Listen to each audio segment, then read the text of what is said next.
Hi, Christina here. I'm back with a new episode, and today I'm going to paint monkeys. And if you remember my videos from last summer, I was painting monkeys with the sunglasses on, and they had a lot of pineapples and oranges, bananas, everything in front of them. And it was a lot of collage elements, a lot of layering techniques. Today I'm going to do something a little bit different. You would think that with the nature and animal life I have around me here in Sweden where I work, that I would get my inspiration from here. And maybe I sort of do that, but in the end I source most of my inspiration from my life back in West Africa. I have these monkeys around me on a daily basis in the garden where I live, and for the longest time I wanted to paint monkeys and I just never got around to it. So last summer I was so happy that I started that. Today I'm gonna use a different technique. I'm gonna be using Promarkers. And it's an alcohol-based marker, and I am going to use it on white paper, so it's going to be a little bit different from the paintings last year. And you know, they're sand colors, these monkeys, but I'm going to make them blue because that's you know me, I always like to change the colors of my animals.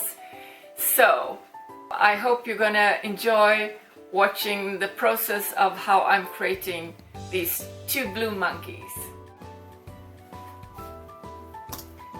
Here I made a drawing of a monkey face, and I reduced it down in my copy machine, and then I took several copies and I then cut it out and put it on a new piece of paper. As you can see here, it's taped down, and then I continue to draw the body and the branch that he's sitting on.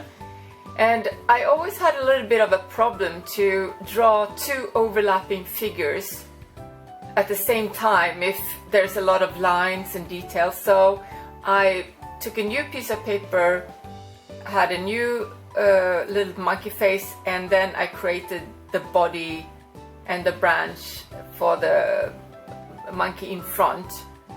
And to do this in a good way, I use my light board, because then I can see both figures at the same time, and I can see if it lines up or if I have to make some adjustments. And then when I'm satisfied, I take a new piece of paper, and on that I will trace the whole image.